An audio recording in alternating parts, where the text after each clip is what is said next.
قارون کو دولت مل گئی، اتنا بڑا خزانہ تھا اس کے پاس کہ قرآن کہتا ہے کہ ایک جماعت مل کے صرف خزانے کی چابیاں اٹھاتی.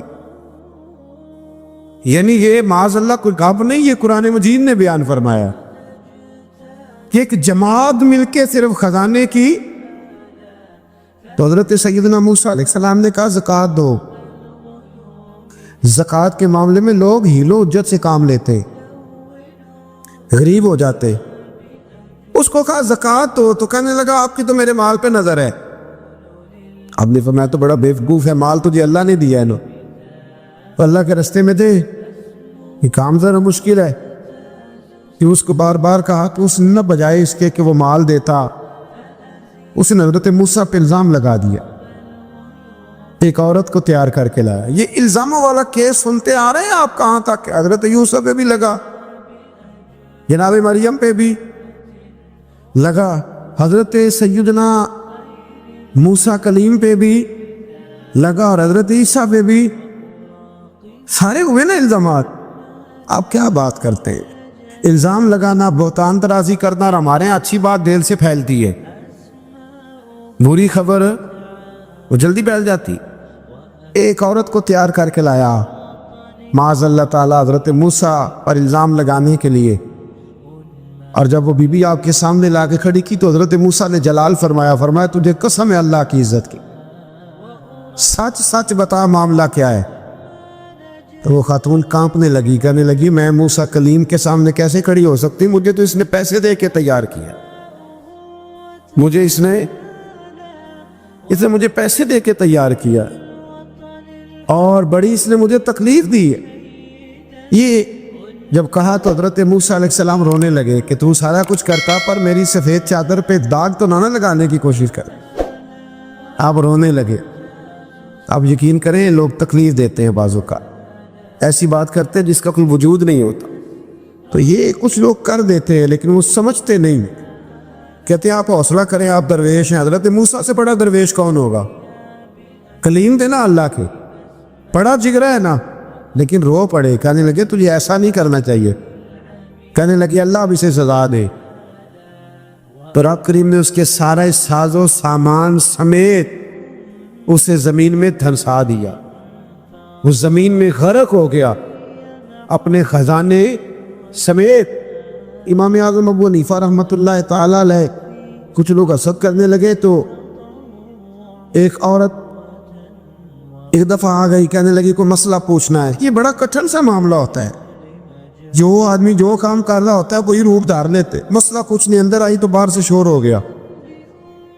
لوگ آ گئے، کوتوال کو بلا لیا، معاذ اللہ امام صاحب کے پاس بی بی ہے، جیل میں لے گئے، سویرے فیصلہ کریں گے.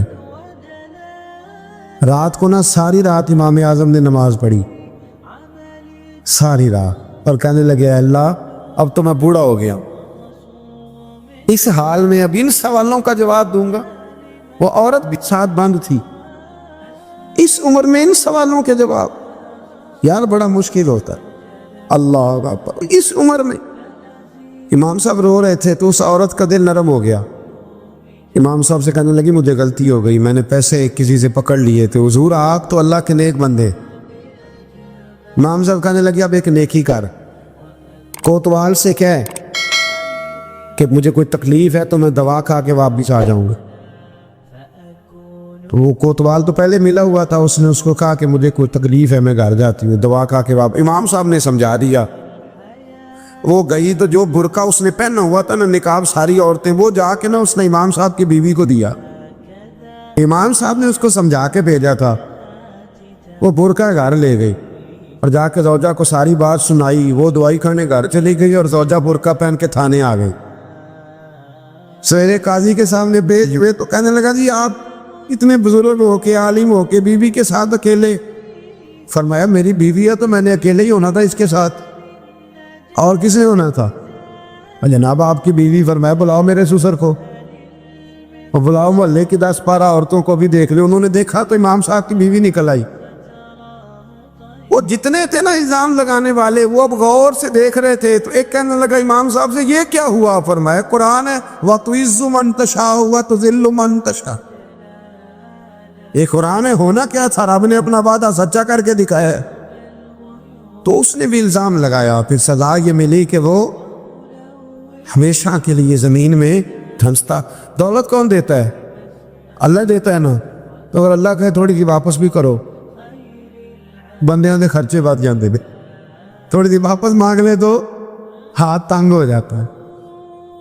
کہ خاتون نے ایک دفعہ مجھے پیغام دیا تو میں بڑی اس کی بات سن کے مجھے عجیب لگا۔ وہ کہنے لگی کہ دوسری جگہ میری شادی ہوئی ہے، مجھے طلاق ہو گئی تھی، تو مجھے ایک تانا روز سننے کو ملتا ہے، تو اتنی اچھی ہوتی تو وہاں نہ رہ لیتی۔ تو بھئی یہ کوئی تانے والی بات ہے؟ کوئی ضروری ہے کہ بیوی غلط ہوتی ہے تو طلاق ہوتی ہے؟ اللہ کے محبوب علیہ السلام کی 2 صاحبزادیوں کو ابو لہب کے 2 بیٹوں نے طلاق بھیج دی تھی، کس کی غلطی تھی؟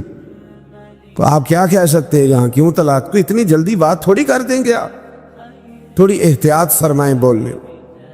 حضرت عبداللہ ابن عباس فرماتے ہیں میرے نبی پاک علیہ السلام نے میری تربیت فرمائی، اور محبوب پاک علیہ السلام نے فرمایا عبداللہ یاد رکھنا، یہ نوجوان دوست میری بات لکھ لیں، پریشان لوگ میری بات لکھ لیں، جن کے پاس قوت فیصلہ نہیں وہ اس بات کو لکھ لیں۔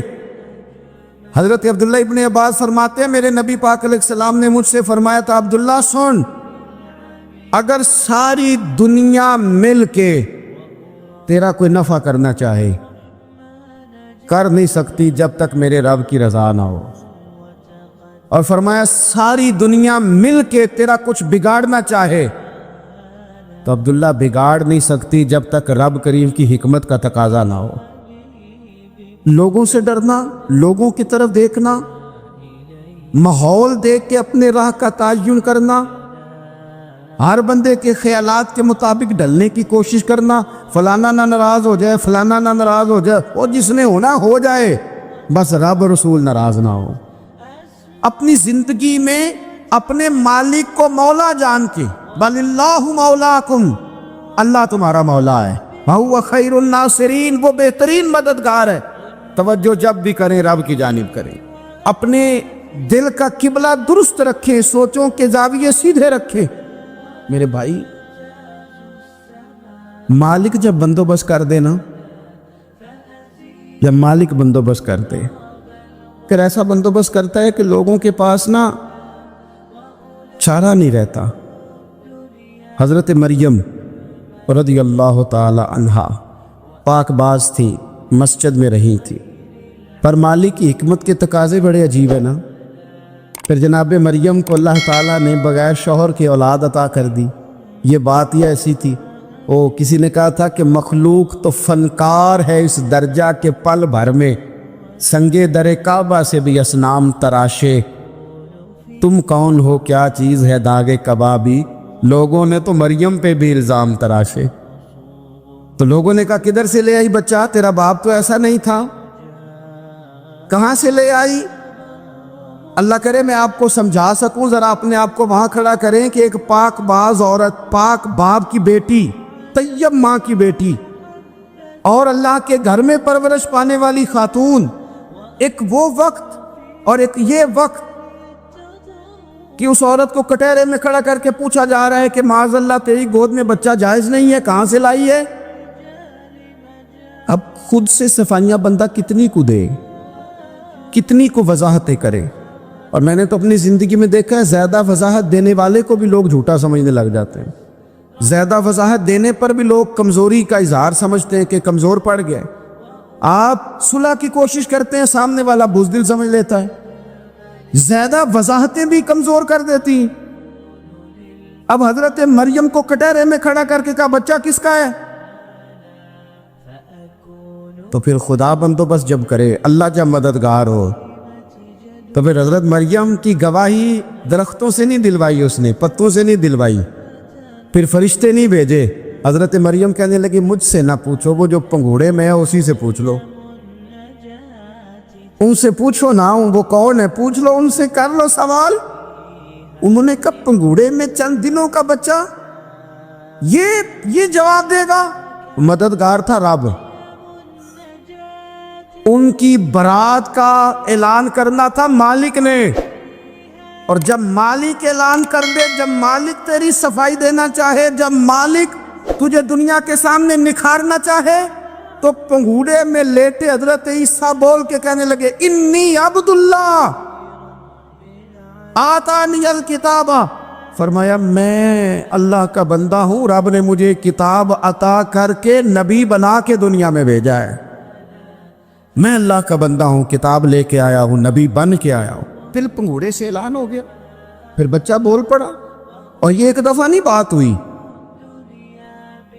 یہ بنی اسرائیل میں ایک جریج نام کے شخص بھی تھے جو نماز پڑھ رہے تھے، بعض نے لکھا ہے نفل نماز تھی، اماں نے پکارا تو آئے نہیں، تو ماں کے منہ سے نکل گیا تو اتنی دیر تک مرے گا نہیں جب تک کسی بے حیا عورت کا منہ نہ دیکھ لے۔ تو وہ عبادت گزار تھے، لیکن لوگوں نے ان کی عبادت، ریاضت، پرہیزگاری کو نہیں دیکھا، بس ایک عورت کو بھیج کے الزام لگوا دیا۔ وہ عورت آیا جایا کرتی تھی، اب آ جاتی ہیں عورتیں، مسئلہ پوچھنے کی نیت سے بھی آ جاتی ہیں۔ ماحول میں کچھ جگہ ایسی بھی ہیں جہاں عورتیں دم کرانے کے بہانے آ جاتی ہیں۔ وہ خاتون آتی جاتی تھی، اس خانقاہ پہ آستانے پہ، یہ بخاری میں موجود ہے، پھر اس نے کہا میری گود میں جو بچہ ہے یہ انہی کا ہے، مجھے بتائے کیسے بندہ وضاحت دے۔ حالات خراب ہو گئے، لوگ کٹیا جلانے لگے، ماحول اور طرح کا بن گیا۔ میرے نبی پاک علیہ الصلوۃ والسلام فرماتے ہیں پھر اس رب کے بندے نے کہا مالک تو کریم ہے، تیری مشیت کا تقاضا آیا جو میری ماں نے جملے بولے تھے، اور اب میں وضاحت دینے کے قابل نہیں رہا، اب تو ہی کرم کرے گا تو دروازہ کھلے گا۔ تو وہ چند دنوں کا بچہ پنگوڑے میں بول کے کہنے لگا میں اس درویش کا نہیں، میں تو فلانے چرواہے کا بچہ ہوں، وہ جو بکریاں چراتا ہے۔ رب کی مدد کو پکاریں، اپنے ساتھ اپنے مالک کی مدد کو شامل کریں، تھوڑے رزق پر بھی گزارا اچھا ہونے لگ جائے گا۔ سارے لوگ آپ کو گرانے کی تدبیریں کر رہے ہوں گے اور مالک آپ کو عزتیں عطا فرما دے گا، اس کی بارگاہ سے حکمت کا تقاضا اور ہو جائے گا۔ ہم نے ساری زندگی لوگوں کو راضی کرنے میں گزار دی، ساری زندگی بڑھاپا آ گیا بچوں کو پالتے، اور بچوں نے آخری عمر میں کہہ دیا ابا اگر کوئی ڈھب کا کام کر لیتے تو آج ہمارے دن بھی پھر نہ جاتے۔ ساری زندگی گزار دی بہن بھائیوں کو راضی کرنے میں، ساری زندگی گزار دی ذمہ داریاں اٹھانے میں، ان کو 99 دفعہ دیا، ایک دفعہ نہیں دیا تو انہوں نے کہہ دیا تو نے تو کبھی دیا ہی نہیں، تو تھا ہی نہیں۔ ساری زندگی محلے داروں، علاقے والوں کو راضی کرنے میں گزار دی۔ اور میں نے ایسے لوگ بھی دیکھے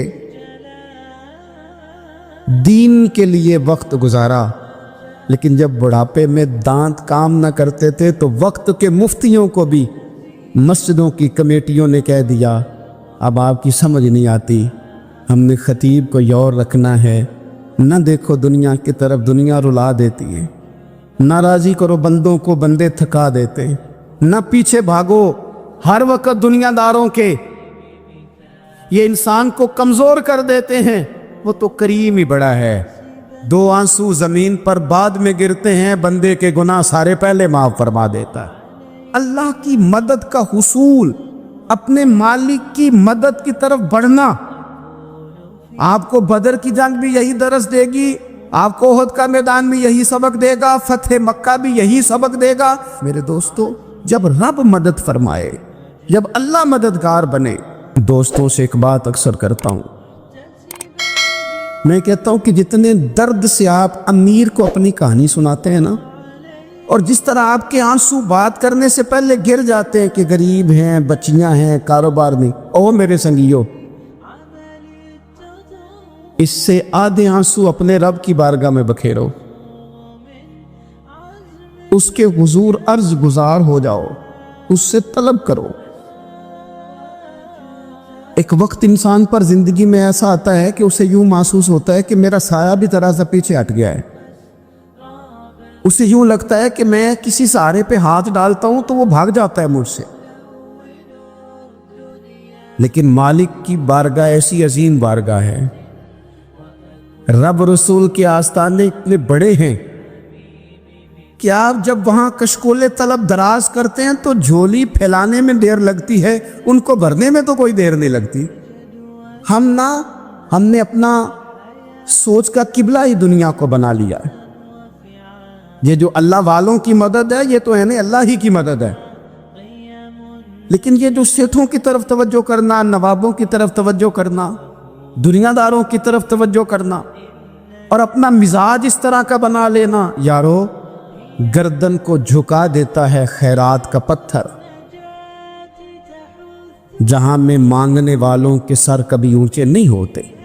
اور اقبال کہتے ہیں غیرت ہے بڑی چیز جہاں نے تگ و دو میں، پہناتی ہے یہ فقر کو تاج سردارا۔ میں عرض کروں گا کہ اپنی آپ جب توجہ کا قبلہ اللہ رسول کو بنائیں گے تو رب فرماتے ہیں وَيَرْزُقْهُ مِنْ حَيْثُ لَا يَحْتَسِبُ، میں نہ تجھے وہاں سے رزق دوں گا جہاں سے کبھی تیرا گمان بھی نہیں کیا ہوگا، یہاں سے بھی مل سکتا ہے، تو نے سوچا بھی نہیں ہوگا۔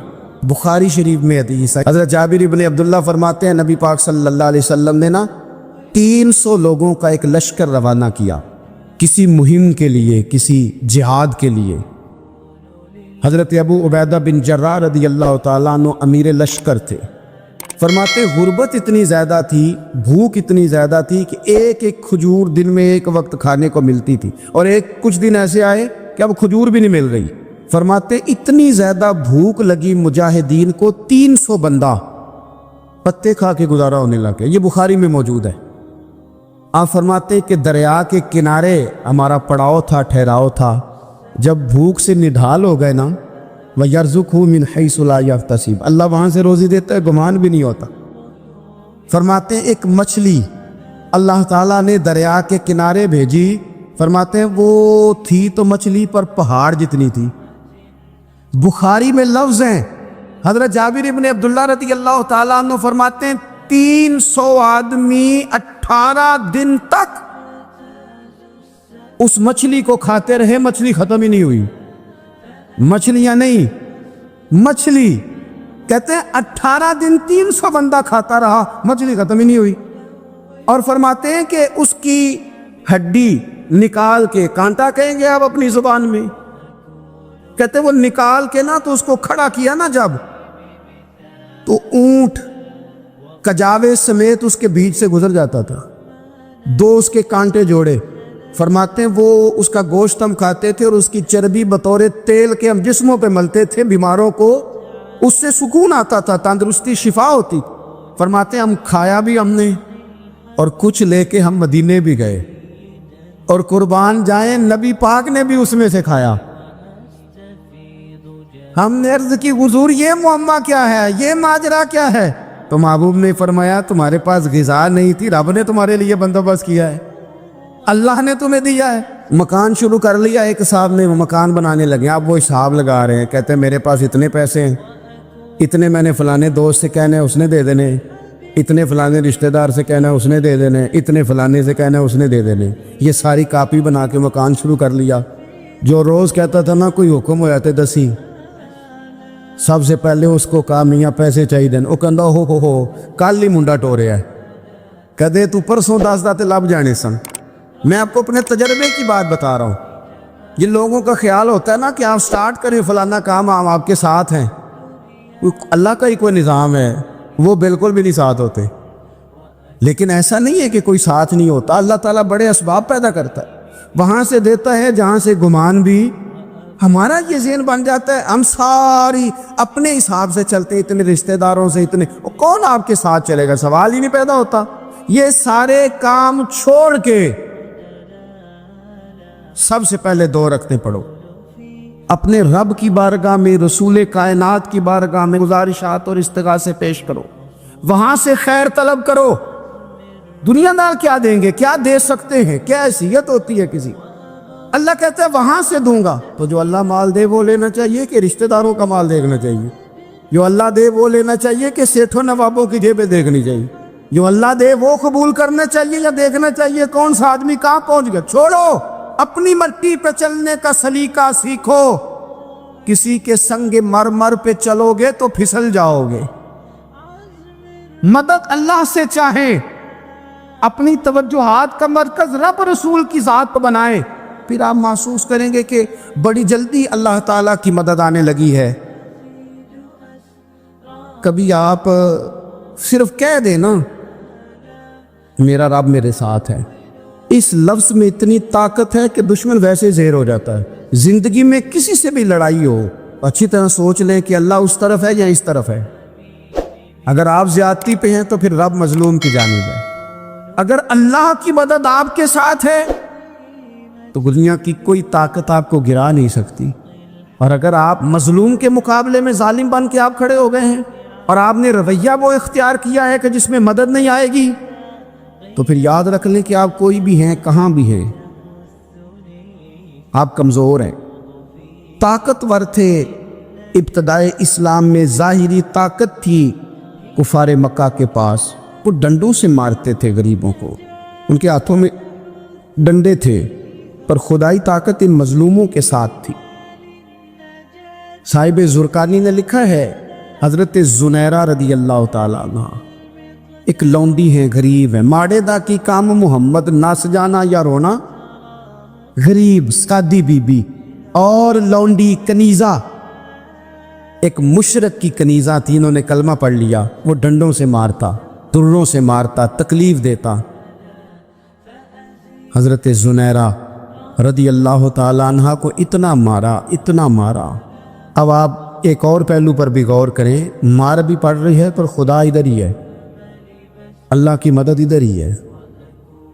رب کہتا ہے کہ پہلے تو صبر کرنا، ان اللہ مع الصابرین، تو صبر کرے گا تو پھر رب کی معیت ملے گی، ذرا ٹھہرنا، تو تھوڑا ڈٹنا۔ ان الذین قالوا ربنا اللہ ثم استقاموا تتنزل علیہم الملائکہ، تو کہے اللہ میرا رب ہے، پھر تو پہلے ڈٹ، پہلے تو نے ڈٹنا ہے۔ ثم استقاموا، جو ڈٹ گیا، تتنزل علیہم الملائکہ، ڈٹنے والے کے لیے مدد آتی، پہلے تھوڑا ٹھہرنا پڑتا ہے، پہلے تھوڑا صبر کرنا پڑتا ہے، حوصلہ کرنا پڑتا، اس کے بعد مدد آتی۔ مار پڑ رہی ہے، مارا جا رہا ہے، حضرت زنیرہ کو ان کا مالک جو ہے ظاہری آقا وہ مار رہا ہے، یہ کنیزہ ہے، اتنا مارا، اتنا مارا، ان کی بینائی چلی گئی، نظر آنا بند ہو گیا۔ ابو جہل آیا اور کہنے لگا زنیرہ دیکھا نا ہمارے بت تیری آنکھیں لے گئے، معاذ اللہ، لات و منات ہمارے بتوں نے تجھے اندھا کر دیا۔ اب ایسا نہیں ہے کہ بی بی روتی جا رہی ہے، روتی جا رہی ہے، مایوسی مایوسی، معاذ اللہ، پریشانی، غریبی بڑی ہے، پوچھنے والا کوئی نہیں، یہ باتیں نہیں۔ کیا جملے ہیں خاتون کے، کیا لفظ ہیں۔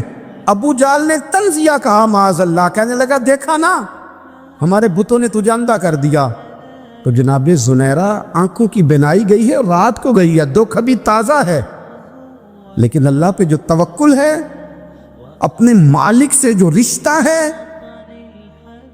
وہ اتنا مضبوط ہے، اتنا طاقتور ہے، اس میں اتنی گہرائی ہے کہ حضرت زنیرہ بول کے نا اتنی قوت سے بولی، اتنی طاقت سے بولی کہ پورے کفر پر لرزہ طاری ہو گیا۔ فرمانے لگی تمہارے پتوں کی کیا اوقات ہے کہ میری بینائی لے جائیں، یہ میری رب کی حکمت کا تقاضا ہے۔ جب تک اس نے چاہا زنیرہ دیکھتی رہی، اور جب اس نے چاہا زنیرہ کی آنکھوں کی بینائی چلی گئی، اور اگر وہ چاہے گا نا تو بینائی واپس بھی کر دے گا۔ اگر ہو ذوق یقین پیدا تو کٹ جاتی ہیں زنجیریں، اگر وہ چاہے گا تو بینائی آ بھی جائے گی۔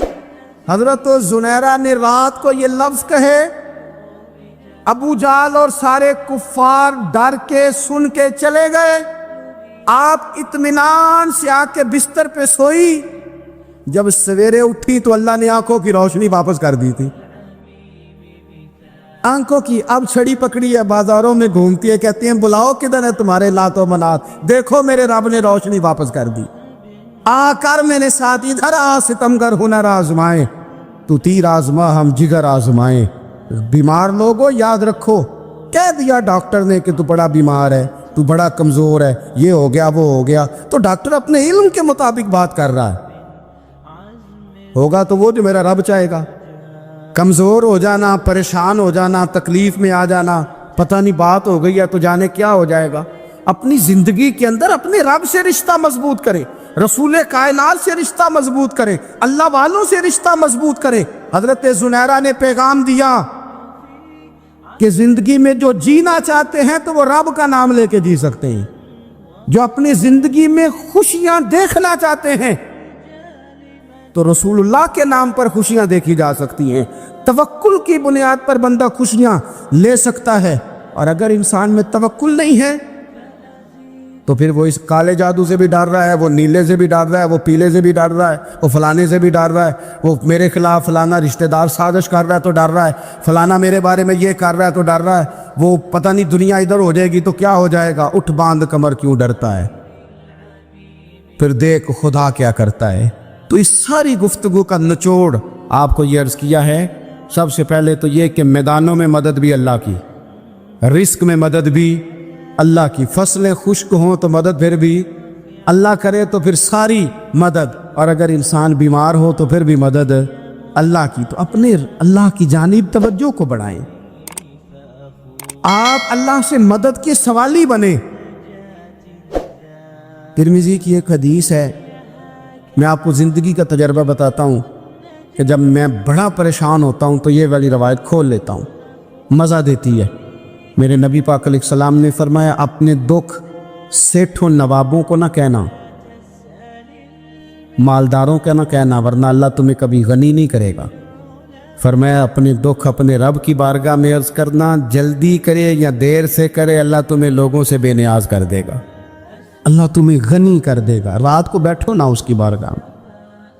امام غزالی سے کسی نے پوچھا تھا, امام غزالی سے, کہ حضور اللہ کا بندے سے راضی ہونا کمال ہے یا بندے کا اللہ سے راضی ہونا کمال ہے؟ تو امام غزالی مسکرائے, فرمانے لگے رب تو بڑا ہی مہربان ہے, وہ تو بڑی جلدی راضی ہو جاتا ہے. وہ تو مسجد میں آ کے توبہ کرے تو اللہ راضی, کسی یتیم کے سر پہ ہاتھ پھیرو تو اللہ راضی, وہ تو کسی اندھے کو رستہ دکھایا تو اللہ راضی ہو گیا, وہ تو طوائف نے کتے کو پانی پلایا تو اللہ. امام صاحب فرمانے لگے یہ بندہ ہے جو اللہ سے راضی نہیں ہوتا. جس کے پاس اولاد نہیں وہ کہتا ہے چلو ایک بیٹی مل جائے تو میں راضی ہوں, بیٹی مل گئی تو کہتا اب ایک بیٹا بھی ملے تو پھر راضی ہوں, پھر کہتا ہے یہ دونوں اچھی تعلیم حاصل کر لے تو پھر میں راضی ہوں, پھر کہتا ہے یہ بہت زیادہ پیسے کمائے تو پھر میں راضی ہوں. بہرحال راضی ہوتا, لیکن جو راضی ہو جاتا ہے نا, اللہ اکبر, جو اللہ سے راضی سکھی بڑا رہتا ہے, سکون میں بڑا رہتا ہے, مطمئن بڑا رہتا ہے. جو سمجھ لیتا ہے نا کہ جو میرے رب نے بہتر سمجھا وہ میرے اللہ نے مجھے. میں کبھی کبھی سوچتا ہوں کہ یار حضرت بلال حبشی نے کوئی عہدہ نہیں مانگا ساری زندگی, انہوں نے نہیں کہا مجھے بھی ایک صوبے کا گورنر بناؤ میری بھی خدمات ہے, مجھے بھی وزیر خزانہ بناؤ میرا بھی کچھ بنتا ہے. ایک دفعہ نہیں کہا سیدنا بلال حبشی رضی اللہ تعالیٰ عنہ نے کہ میری بھی کوئی ڈیوٹی ایسی ہونی چاہیے کہ مجھے چلو سپہ سالار ہی بنا دیا جائے. ساری زندگی مسجد میں جھاڑو دیا تو اسی پہ راضی رہے, ساری زندگی محبوب کے مہمانوں کا لنگر پکایا تو اسی پہ راضی رہے, ساری زندگی میرے محبوب علیہ السلام کے بچوں کی نوکری کی تو اسی پہ راضی رہے, راضی بالرضا رہے.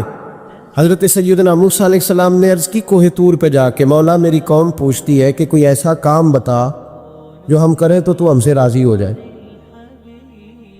حضرت موسیٰ کی قوم کا خیال تھا کہ تہجد کا حکم آئے گا تو پڑھیں گے, صدقات کا حکم آئے گا تو دیں گے, جہاد کی بات ہوگی تو کریں گے. کچھ جو نیک لوگ تھے ان میں سے انہوں نے یہ پیغام دیا کہ مالک ہمیں بتائے کہ وہ کس کام پہ راضی ہوتا ہے, ہم وہ کام کریں تاکہ اللہ ہم سے راضی ہو جائے. حضرت موسیٰ کلیم کہتے میں نے عرض کی مولا میری قوم پوچھتی ہے کہ کون سا ایسا کام کریں کہ تو راضی ہو جائے. تو رب کریم نے ارشاد فرمایا, موسیٰ کہتے میرا خیال تھا کوئی لسٹ ملے گی, لیکن مالک نے ایک جملہ کہا, ایک جملہ, اور تفسیروں کے دریاب آ دیے. عرش کے مالک نے فرمایا موسیٰ ان سے کہو جا کے کہ وہ مجھ سے راضی ہو جائے, میں ان سے راضی ہو جاؤں گا, مجھ سے راضی ہو جائے. بندے اللہ سے راضی ہی نہیں راضی ہوتے, اللہ کی رضا پہ راضی رہیں, مالک کے فیصلوں میں اپنے دل میں کوئی بوجھ محسوس نہ کریں, اپنی زندگی اللہ کے فیصلوں. دیکھیں نا, جو ماں باپ اللہ نے بڑے اچھے سمجھے وہ ہمارے لیے پسند کی, وہ اللہ نے ہمارے لیے جو اس نے ہمارے حق میں بڑے, جو بہن بھائی, اللہ کرے آپ کو سمجھ آئے, جو بہن بھائی اس نے ہمارے حق میں بڑے اچھے سمجھے وہی بہن بھائی اس نے ہمیں عطا کیے. جس بیوی کو اس نے ہمارے گھر کے گلشن میں بہتر سمجھا اس کو لا کے اس نے ہمارے آنگن میں بٹھایا, اور جو اولاد اس نے ہمارے لیے باعث افتخار سمجھی، وہ اولاد اس نے ہمیں عطا فرمائی۔ حضرت نوح علیہ السلام کا بیٹا کافر ہو گیا، پر کسی جگہ انہوں نے شکوہ نہیں کیا کہ مالک یہ کافر کیوں ہوا۔ اللہ کے قبضے میں ہے نا دل، پھیر سکتے ہیں نا، مقلب القلوب ہے، لیکن حضرت نوح نے دعا اللہ کی رضا پر راضی رہے، سمجھو کہ میرے حق میں جو بہتر تھا مالک نے وہ چیز مجھے عطا کر دی۔ ہم کے سوچتے ہی نہیں کہ ہمیں نہیں پتا ہمارے حق میں بہتر کیا ہے، ہمارے رب کو پتا ہے۔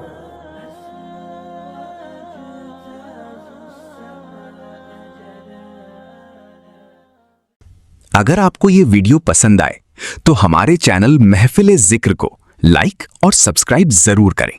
شکریہ۔